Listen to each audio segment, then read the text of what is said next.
Steps of Faith 10번째 시간으로 오늘 이 아침 본문의 말씀을 중심으로 세상을 품는 기도자라는 말씀의 제목 가운데에 함께 은혜 나누는 시간이 되기를 원합니다.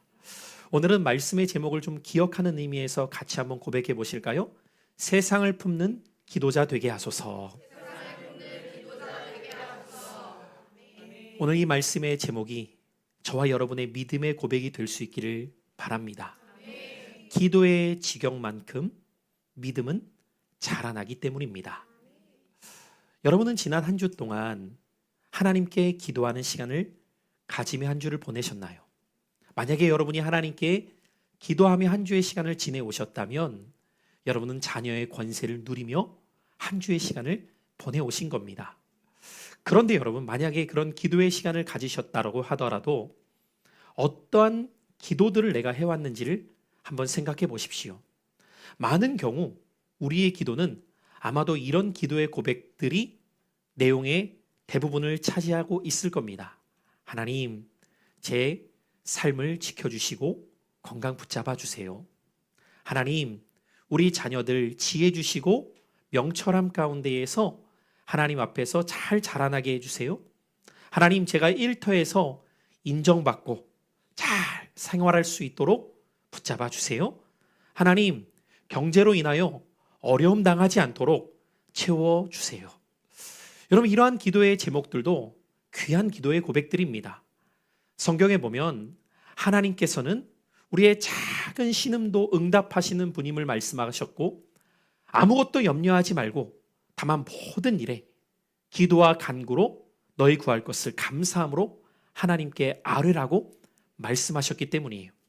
모든 일 가운데에는 제가 지금 여러분에게 말씀드렸던 그러한 기도의 내용들도 분명히 하나님은 들으신다고 말씀하고 계시기 때문입니다. 그래서 우리는 하나님을 우리의 아버지라고 고백하는 거죠. 자녀는 부모에게 자신의 필요를 얼마든지 구하고 부탁할 수 있는 것이 자녀이기 때문입니다. 그런데 사랑하는 성도 여러분, 우리의 믿음이 성장하고 성숙해질수록 우리의 기도의 내용 또한 점차적으로 달라져 간다는 거예요. 이전에는 기도의 내용들이 오로지 자기 자신의 문제와 필요, 내 가정에 국한되어 있었다면 믿음이 성장하면서 기도의 지경 또한 함께 확장되어 가기 때문이죠. 자신의 기도에서 이제는 이웃을 향하기 시작하고 이웃의 아픔과 교회의 사명과 이 땅과 열방을 향해 기도의 지경이 점차 확장되어 간다는 것입니다.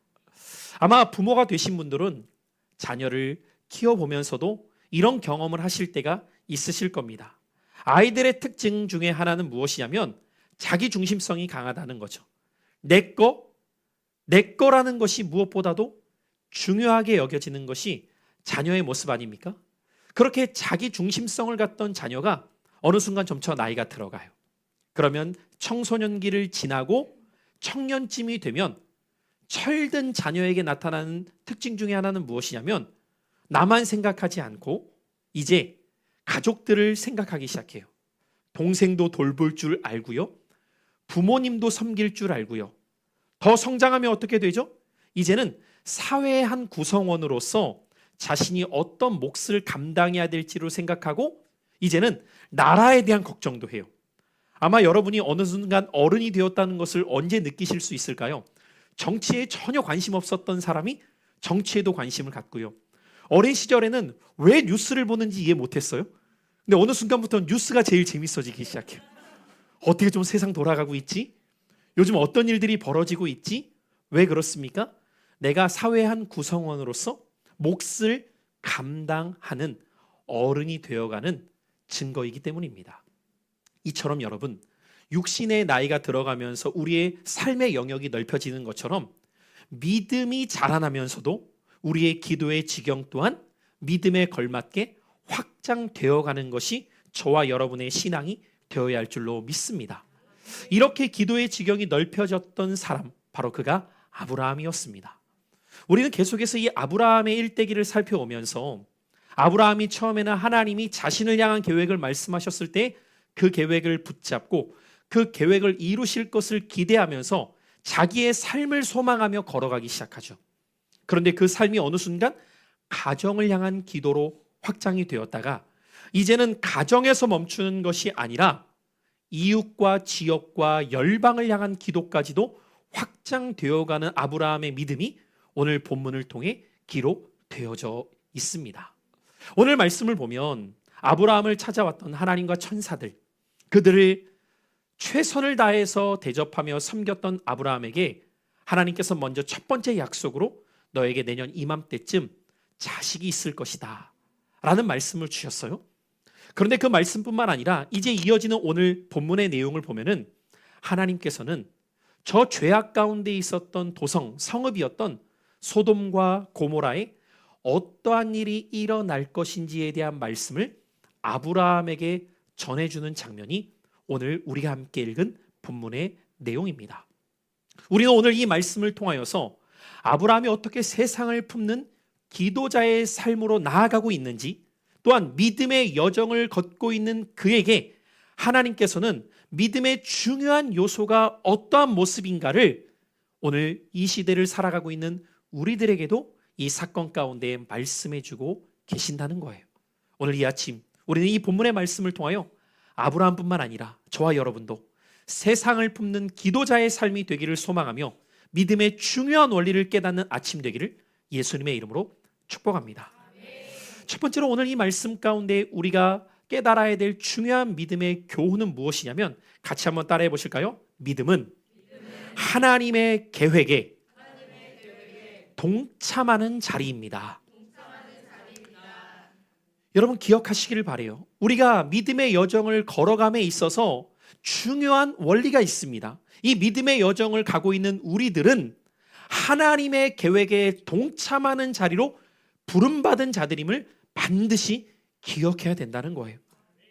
그냥 나의 삶에 집중되는 것으로 끝나는 것이 아니라 하나님의 계획이 무엇인지 관심을 갖고 어떻게 그 계획에 내가 동참하는 삶이 될 수 있을까를 생각하며 걸어가는 자가 믿음의 여정을 걷고 있는 자의 삶이라는 겁니다. 오늘 본문의 말씀을 보면 하나님께서는 아브라함에게 앞으로 소돔과 고모라에 어떠한 일이 있을지에 대해서 알려주시는 말씀이 기록되어져 있어요. 저는 이 말씀을 보면서도 한편으로는 아브라함이 참 부러웠던 것은 무엇이냐면 하나님은 자신을 향해 친밀함을 갖기를 원하는 자에게 당신의 계획을 보여주시는 분이시구나, 말씀해 주시는 분이시구나를 발견하기 때문입니다. 여러분은 얼마나 하나님의 계획에 동참하려고 하는 마음을 갖고 있습니까? 어떻게 하나님께서는 아브라함에게 이렇게 앞으로 일어날 일들까지 다 말씀해 주시는 걸까 생각해 볼 때 아브라함은 하나님의 뜻에 자신의 삶이 동참하기를 원하고 있었기에 하나님께서는 그에게 당신의 계획을 말씀해 주고 계심을 보게 돼요. 하나님은 아브라함과 함께 언약을 맺으셨죠. 그리고 할례 예식을 통하여서 아브라함은 온전한 순종으로 살아가기를 결단하는 장면까지 보았습니다. 이렇게 하나님의 언약을 체결하고 온전한 순종으로 하나님의 뜻에 함께하고자 하는 아브라함에게 하나님은 앞으로 일어날 일들을 보이기 시작하신다는 거예요.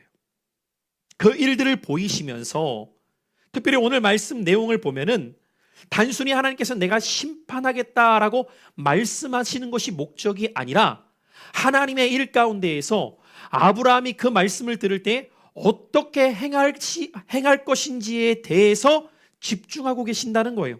믿음은 바로 여기에서부터 시작됩니다. 여러분, 우리는 하나님의 말씀을 듣는 것이 왜 중요할까요? 알기 위함이 아니라 그 말씀을 알게 되었을 때 우리가 어떤 반응을 보일지를 하나님은 주목하고 계신다는 거죠. 여러분, 똑같이 하나님의 말씀을 들어요. 그런데 그 말씀에 대한 반응은 저마다 다 다릅니다. 자, 예를 들어볼게요, 여러분. 소돔과 고모라는 아브라함이 살던 지역과는 무관한 지역입니다. 소돔과 고모라는 어떤 문제가 생긴다고 하여서 아브라함에게 직접적으로 문제가 되지는 않습니다. 그 말인즉슨 오늘 이 시대 가운데에도 하나님께서는 당신의 뜻과 계획을 우리가 살아가고 있는 삶의 현실 속에서 나타내 보이실 때에 우리가 어떻게 반응하고 있을 것이냐를 주목하고 계신다는 겁니다. 아브라함은 하나님의 뜻과 계획을 듣게 되었을 때에 그것을 무관심하거나 나랑 상관없다고 여기지 않고 있다는 것입니다. 이것이 아브라함의 삶의 영역을 확장케 하는 하나님의 일하심이었다는 거예요. 하나님이 계획을 밝히셨다는 것은 단순히 내가 이렇게 행할 거니까 너는 이렇게 해라 명령하기 위한 것이 목적이 아니라 하나님이 이루시고자 하는 그 일들 가운데 우리를 초청하고 계시는 부르심이라는 거예요. 그 계획 가운데 아브라함이 동참하기를 원하고 있었다는 것이죠. 그래서 요한복음 15장의 말씀에도 보면은 예수님께서는 제자들을 향하여서 내가 너희를 종이라 부르지 아니하고 친구라 부른다 라고 말씀하셨습니다. 요한복음 15장 15절 말씀에 보니까 이제부터는 너희를 종이라 하지 아니하리니 종은 주인이 하는 것을 알지 못한대요. 그러나 너희를 친구라 하였노니 내가 내 아버지께 들은 것을 다 너희에게 알게 하였습니다. 그러니까 여러분, 종과 친구의 차이는 무엇이냐면 종은 주인의 계획을 다 알 필요도 없고 주인은 종에게 그걸 알려주지 않아요. 그러나 친구는 어떻죠? 친구는 그 관계의 깊음 가운데에서 다른 사람이 모르는 것까지도 서로 친밀하게 나눌 수 있는 단계고 관계입니다.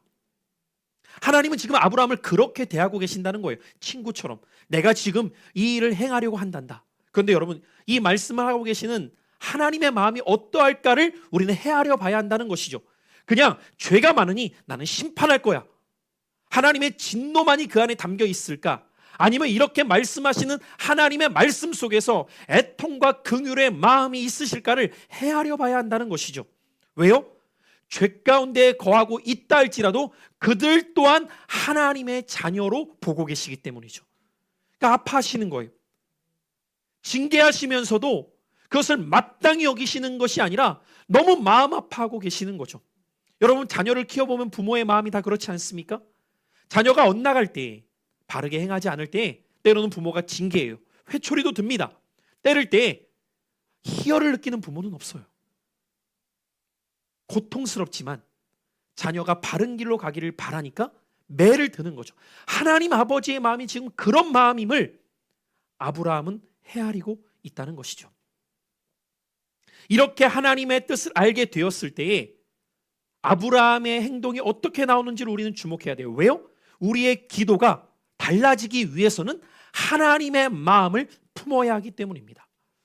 혹시 여전히 기도 생활을 한다고 하면서도 내 개인의 문제와 내 가정의 기도를 넘어서지 못하고 있다면 오늘 이 아브라함을 초청하고 계시는 하나님의 계획을 말씀하고 계시는 하나님의 의도를 우리도 함께 깨닫고 우리의 기도의 지경이 확장되어 갈 수 있기를 바랍니다.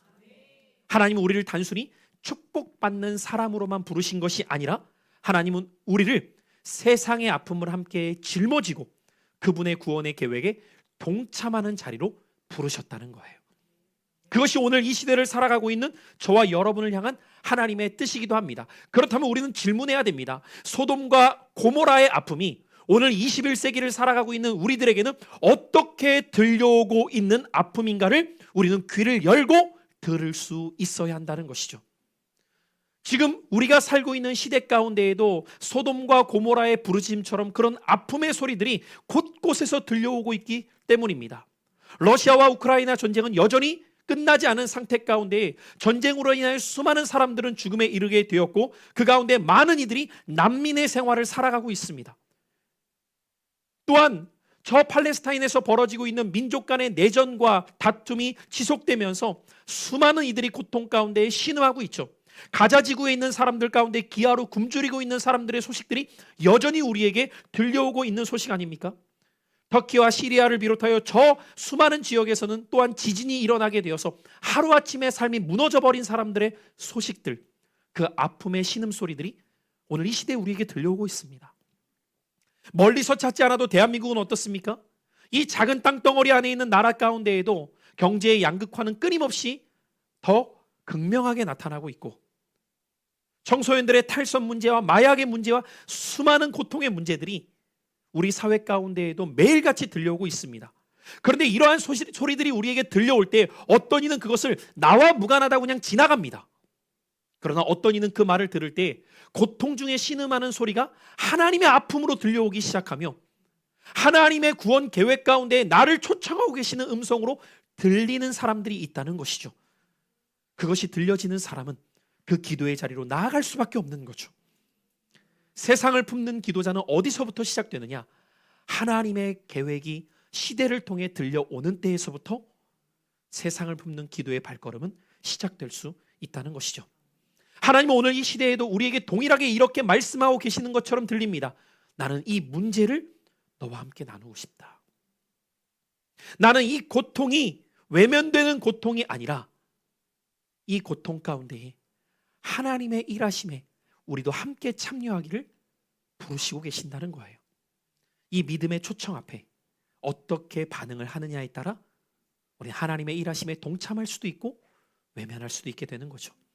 그런데 이 하나님의 구원 계획에 동참하려고 하는 사람은 한 걸음 더 나아가게 돼요. 그 계획을 듣고 아는 것에서 끝나는 것이 아니라 기도를 통해 하나님의 마음을 배워나가기 시작한다는 것입니다. 그래서 우리는 믿음의 또 한 가지 중요한 원리를 기억해야 됩니다. 믿음은 하나님의 마음을 기도를 통해 배우는 겁니다. 따라해 보실까요? 믿음은 하나님의 마음을 기도를 통해 배우게 됩니다. 여러분, 믿음의 여정 가운데 기도가 왜 중요한지 아십니까? 기도는 문제 해결과 소원 성취가 목적이 아니라 기도의 가장 중요한 목적은 기도하는 자가 하나님의 마음을 배울 수 있기 때문이에요. 이것을 우리는 파토스라고 합니다. 하나님의 마음이 내 마음과 일치가 되기 시작하는 것. 누가 그것을 경험하게 되느냐? 기도의 자리로 나아가는 사람이에요. 오늘 본문 말씀에 보면은 아브라함이 하나님께 이렇게 기도하기 시작하죠. 하나님, 만약에 의인 50명이 있더라도 그곳을 멸하시겠습니까? 숫자가 점점 내려가기 시작하죠. 50에서 45명, 40명, 30명, 20명, 10명까지 내려가게 돼요. 여러분, 언뜻 들으면 우리가 이 기도의 내용을 보면 마치 아브라함이 하나님과 타협하는 것 같아요. 어떠한 적정한 타협의 선을 찾기 위해서 막 노력하는 것 같지만 아니요, 여러분, 이 말씀 우리가 좀 더 깊게 묵상해 보면 아브라함의 기도는 타협하기 위한 기도가 아니라 이 기도를 통하여서 하나님의 마음을 배워나가고 있는 거예요. 하나님과 교통하며 하나님과 기도를 통해 교제하면서 하나님의 마음이 무엇인지를 끊임없이 질문하고 헤아리면서 그 마음을 붙들기 위해 씨름하고 있는 순간이 아브라함의 기도임을 보게 되는 것이죠. 그래서 기도는 하나님의 마음을 배우는 학교입니다. 시작. 여러분, 기도가 중요한 이유가 여기에 있어요. 기도를 하면 할수록 기도의 자리로 나아가는 사람은 무엇을 경험하게 되냐면 처음에는 내 문제를 기도해요. 처음에는 우리 가족을 위해 기도하거든요. 그런데 그 기도가 깊어지면 깊어질수록 그 기도가 어떻게 전환되고 바뀌는 것을 스스로가 경험하게 되냐면 어느 순간 내 기도는 없어지고 우리 가족에 대한 고백은 사라진 채 하나님의 마음을 붙들고 기도하기 시작하는 거예요. 그 마음을 붙들고 씨름하기 시작하는 거죠. 아브라함도 보십시오. 처음에는 하나님의 정의와 공의에 빗대어서 기도하기 시작해요. 그러나 그의 기도가 깊어질수록 하나님의 긍휼이 그의 마음 가운데 부어지기 시작해요. 긍휼이 부어지니까 어떻게 됩니까? 한 사람이라도 살리고자 하는 하나님의 마음이 아브라함에게도 부어지니까 50에서 10까지 오는 거예요. 이것은 타협의 기도가 아니에요. 하나님의 긍휼이 부어지게 된 자의 간절함의 기도로 바뀌어 나가기 시작하는 겁니다. 여러분, 이처럼 기도할 때 우리는 하나님의 마음을 배워나가기 시작해요. 그 마음을 배워나가기 시작하면 하나님의 마음이 있는 곳에 나의 마음이 향하기 시작합니다. 나는 내 문제가 급했고 나는 우리 가족의 문제가 전부였는데 하나님의 마음이 임하기 시작하니까 하나님은 내 문제보다 지금 내 옆에서 신음하고 있는 이웃의 고통에 더 아파하고 계심을 알기 시작해요. 하나님은 내 문제보다 하나님의 몸된 교회가 바로 세워지기를 더 간절히 원하심을 보기 시작해요. 하나님은 내 문제보다 더 큰 문제로 죽음의 사선 앞에서 고통 중에 있는 자들을 볼 수 있는 마음을 갖게 하세요. 종종 드리는 말씀이지만 우리는 어떤 기준을 갖고 살아가느냐에 따라서 그것이 문제로 보일 때도 있고 그것이 문제로 안 보일 때도 있어요. 제가 여러분에게 이따금 그렇게 말씀드릴 때가 있죠. 여러분의 지금 문제들이 만약에 여러분이 1, 200km 위였던 북한에서 태어났다면 그것을 문제로 여기면서 기도하고 계시겠냐고. 아니요, 전혀 다른 문제가 될 겁니다. 나는 지금 직장 정도의 문제, 나는 지금 재정에 조금 어려움의 문제가 전부인 것처럼 보였는데 저 북쪽에 있는 사람들은 신앙 때문에 사느냐 죽느냐로 갈등하고 있는 사람들이 있다는 것이죠. 이처럼 우리가 기도하는 것이 중요한 이유는 기도할 때 하나님의 성품을 닮아가기 시작해요. 내 심령 가운데 하나님의 마음이 부어지는 거죠.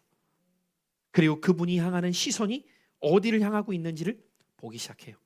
예를 들어보면 우리가 여러분 북한을 위해서 만약에 기도한다고 생각해 보십시오. 처음에는 우리가 북한을 위해 기도할 때 이 정도로 기도할 수 있어요. 하나님, 전쟁이 일어나지 않게 해주십시오.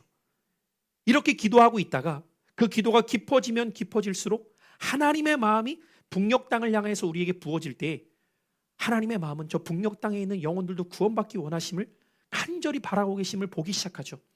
그 영혼들이 구원받을 뿐만 아니라 그 영혼들도 얼마나 하나님이 사랑하시는지, 그들을 얼마나 긍휼히 여기시는지를 보기 시작할 때 단순히 그냥 이 땅이 평화로울 정도의 기도로 시작했던 나의 기도가 그 땅에 복음이 전해지고 그 땅에 영혼들이 회복되고 그 땅이 새로워질 것을 향한 기도로 뻗어나가기 시작하는 거예요. 이것이 하나님에 대한 마음이 우리에게 부어지기 시작할 때 나타나는 기도의 변화인 거죠.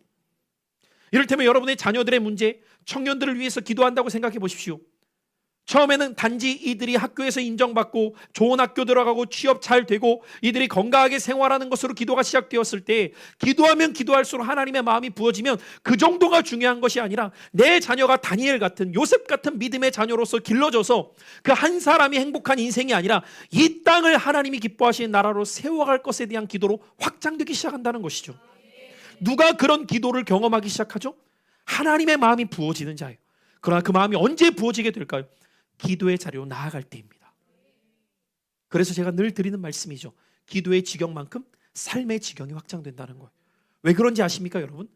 기도하면 하나님의 마음이 부어지고 하나님의 마음이 부어질 때 시대를 품기 시작하는 거예요. 세상을 품기 시작한다고요. 그냥 내 한 사람의 인생, 우리 가족이 잘된 정도로 머물 수가 없는 거예요. 근래에도 저는 몇몇 분들과 함께 교제하는 가운데 하나님께서 제게 주시는 비전의 마음들, 근래에 제 마음 가운데 부어주시는 마음들을 나누었었어요. 현실적으로 보면 그것이 언제 이루어질지도 모르겠고 제 힘으로는 그것이 이루어지기도 쉽지 않은 일들이지만 왜 그런 것들을 제가 믿음으로 고백하느냐? 기도할 때 주시는 마음의 지경이 생길 때 저는 그것을 먼저 믿음으로 고백해요. 왜냐? 그것은 내가 할 수 없는 영역이지만 하나님이 일하시며 이루시니까. 그리고 하나님이 그 일을 이루셨을 때 하나님이 행하셨다고 고백할 수 있게 되니까. 사랑하는 성도 여러분, 누가 그런 일들을 경험할 수 있을까요? 기도하는 자예요. 그래서 여러분, 기도할 때 하나님의 마음을 배워나가야 됩니다. 우리가 기도해야 되는 가장 중요한 목적이 바로 여기에 있는 거예요. 하나님, 저의 기도를 통하여 하나님의 마음을 배워나가게 하시고 이 하나님의 마음을 배워나가는 삶 속에 저의 삶의 지경이 기도의 지경만큼 확장될 수 있게 하여 주시옵소서. 왜 아브라함이 열국의 아버지가 되었을까요? 하나님은 그의 지경을 위해 그를 기도의 자리로 부르셨기 때문이에요. 그리고 이렇게 소돔과 고모라를 향해 하나님의 마음을 품은 자는 자신을 위해서가 아니라 그들을 위해 무릎을 꿇게 됩니다. 아브라함은 자신의 안전과 복을 위해서 기도하고 있는 것이 아니었어요. 그는 소돔과 고모라의 죄악을 알면서도 그 땅의 사람들을 위해 무릎 꿇고 기도하기 시작합니다. 여러분, 아브라함의 기도가 왜 중요했을까요? 세상을 품는 기도자가 되었을 때에 소돔과 고모라는 심판을 피할 수는 없었어요. 그런데 아브라함의 기도가 어떤 놀라운 역사를 이루어내느냐? 그의 기도를 통해 그의 조카였던 롯과 가정이 구원받습니다. 그 가정을 통해 또 다른 민족이 세워지기 시작해요. 사랑하는 성도 여러분, 우리의 기도가 모든 것을 다 변화시킬 수는 없다 할지라도 우리의 작은 신음과 기도를 통하여서 하나님께서는 살릴 자를 살리십니다. 그것을 믿고 우리는 기도하는 거예요. 같이 한번 따라해 볼까요? 나의 기도를 통해 살아나는 자가 있습니다. 여러분, 이것이 중보기도가 놀라운 점이에요. 중보기도는 내가 당장 얻을 유익이 없어요. 나에게 이로운 것이 당장 없을 수 있어요. 그러나 그 중보기를 통하여 하나님은 살릴 자를 살리신다는 놀라운 일을 오늘 이 말씀 가운데 우리에게 보여주고 계십니다. 아브라함이 하나님 앞에 기도할 때 그의 자세가 어땠느냐? 두 가지의 자세가 나타나요. 겸손과 담대함입니다. 오늘 그의 겸손함은 특별히 본문 27절에 보니까 아브라함이 대답하여 이르되 나는 티끌이나 재와 같사오니 감히 주께 아뢰나이다 라는 고백을 통해 드러납니다. 여러분, 티끌이나 재가 무엇이에요? 아무 보잘것없고 쓸모없는 거라는 거예요. 자신은 그런 존재라는 거예요. 하나님 앞에 감히 기도할 자격이 되지 않는 자이지만 제가 주께 아뢰입니다라는 가장 그가 행할 수 있는 겸손한 자세로 하나님 앞에 기도해요. 그런데 보십시오. 그 겸손한 자세와 함께 그는 구할 것을 담대하게 구하고 있어요. 하나님, 그 땅에 의인 10명 있더라도 멸하시겠습니까? 살려달라는 담대함을 가지고 하나님 앞에 기도해요. 하나님은 그 아브라함의 기도를 외면치 않으사 천사 두 사람이 소돔과 고모라를 멸망시킬 때 이 땅에서 일어날 일을 롯과 그 가족에게 알립니다. 그러면서 이렇게 알리면서 말해요. 아브라함의 기도 때문에 이 사건을 알린다는 거예요. 아브라함의 기도 때문에 너와 내 가족을 구원할 길을 열어준다는 거예요. 여러분, 이것이 얼마나 놀라운 기도입니까? 저와 여러분의 기도가 눈에는 보이지 않는다 할지라도 그 기도를 통해 하나님의 일하심이 나타날 수 있다는 거예요. 그래서 종교개혁자 중에 한 사람이었던 존 낙스라고 하는 사람은 영국의 메리 여왕이 그 존 낙스와 스코틀랜드를 공격하기 위하여서 100만 대군을 공격하기 위해 보내려고 할 때 존 낙스는 이렇게 말합니다. 기도하는 한 사람이 기도하지 않은 한 민족보다 강하다. 하나님은 상상할 수 없는 방법으로 풍랑을 일으키사 아예 영국의 군함이 스코틀랜드에 당도조차 하지 못하게 만드셨어요. 역사를 보면 여러분, 보잘것없는 사람이지만 하나님 앞에 무릎을 꿇고 기도했을 때, 세상을 품는 기도자가 되었을 때 그를 통해 하나님의 놀라운 구원의 계획을 이루어 가심을 보게 됩니다. 존 웨슬레는 당시 무너져가던 영국 사회 가운데에서 그가 하나님 앞에 기도합니다. 하나님, 세계가 나의 교구입니다. 하나님께서 하나님 외에는 그 무엇도 두려워하지 않고 죄 외에는 그 무엇도 무서워하지 않는 100사람을 저에게 붙여주신다면 세상을 하나님의 나라로 세워나가겠습니다. 여러분, 이 기도를 하나님은 받으십니다. 그리고 그를 통하여 썩어져 갔던 영국을 새롭게 하실 뿐만 아니라 그를 통하여 수많은 사람들이 하나님의 사람으로 돌아오게 하시는 놀라운 구원의 계획에 동참케 하셨어요. 오늘 우리의 기도는 사람은 주목하지 않을 수 있습니다. 그러나 하나님은 우리의 기도를 듣고 계십니다. 그래서 우리가 기도의 자리로 나아가 하나님이 주시는 마음을 품고 우리의 기도의 지경을 넓혀갈 수 있어야 돼요. 오늘 이 시대에도 아브라함 같은 중보자가 필요하다는 것입니다. 가정이 무너져가는 이 시대 속에서 누가 가정을 위해 기도할 수 있는 진정한 중보자가 될지. 어제도 제가 주일학교를 마치고 나서 아내와 함께 집으로 걸어가는데 신호등에 한 두 사람이 이렇게 섰어요. 근데 누가 봐도 연인처럼 좀 애정을 이렇게 많이 이렇게 표현하듯 하고 있는 거예요. 근데 뭔가 좀 느낌이 이상한 거예요. 저희 아내가 그런 얘기를 하는 거예요. 목사님, 제가 어제도 본 커플인데 둘 다 여자 같아요. 한 명은 남장을 하고 있는데 누가 봐도 이렇게 눈썹 문신을 진하게 해놓고 화장을 남자인데 이렇게 진하게 해놓은 거예요. 그리고 자세히 봤더니 여자인 거예요. 저는 운정에서는 처음 봤어요. 근데 다른 사람 전혀 시선 안 써요. 그냥 딱 봐도 청년들처럼 보이는데 어깨동무를 이렇게 하고 여자인데 한 명은 남자인 것처럼 아예 옷도 그렇게 입고 행색도 그렇게 하고 있고. 여러분, 이런 현상들과 이런 소식들을 우리가 듣게 될 때 어떤 사람은 그냥 어떻게 하다가 저렇게 되었나 그냥 지나가요. 그러나 하나님의 마음을 품는 자는 그 모습을 볼 때 기도에 무릎을 꿇게 돼요. 하나님, 이 땅을 긍휼히 여기시고 이 세대를 불쌍히 여겨 주셔서 이 세대를 구원하여 주옵소서. 자신의 가정을 넘어서서 사회와 민족을 향하여, 더 넘어서서 열방을 향하여 기도할 수 있게 될 때 하나님은 그런 자에게 하나님의 마음을 함께 나누시며 하나님의 구원 계획에 동참케 하시는 거예요. 이제 다음 주에는 선교팀을 모집하게 될 겁니다. 왜 우리는 그 땅을 향해 기도하고 그 땅을 향해 가자고 하고 왜 그 땅을 향하여서 우리가 함께 힘쓰자고 할까요? 이유는 한 가지입니다. 하나님의 마음을 함께 품고 하나님의 구원 계획에 동참하기 위함이에요. 근데 그 시작은 어디에서부터입니까? 기도에서부터입니다. 기도가 시작될 때 그 기도의 지경만큼 하나님은 우리의 삶의 지경을 확장해 가시기 때문이에요. 오늘 말씀을 정리하면서 사랑하는 성도 여러분, 여러분의 기도의 지경은 어디까지 향하고 있으십니까?